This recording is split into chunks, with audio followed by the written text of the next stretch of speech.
Daily Bible reading, Genesis chapter 43, verses 24 through 34. Then the man brought the men into Joseph's house.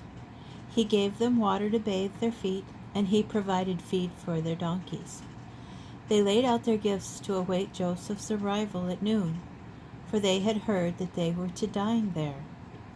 When Joseph came home, they presented to him the gifts that they had brought with them into the house.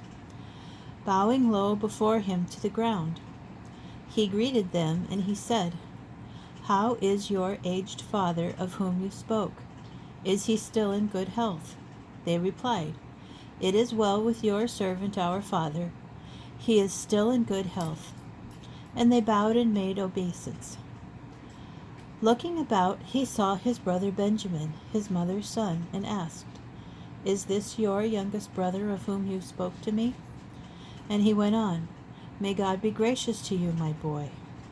With that, Joseph hurried out, for he was overcome with feeling toward his brother, and was on the verge of tears. He went into a room and wept there.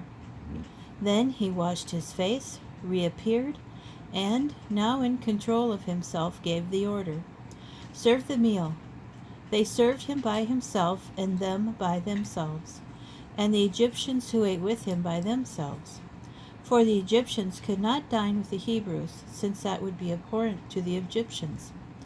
As they were seated by his direction, from the oldest in the order of his seniority to the youngest in the order of his youth, the men looked at one another in astonishment. Portions were served them from his table, but Benjamin's portion was several times that of anyone else, and they drank their fill with him.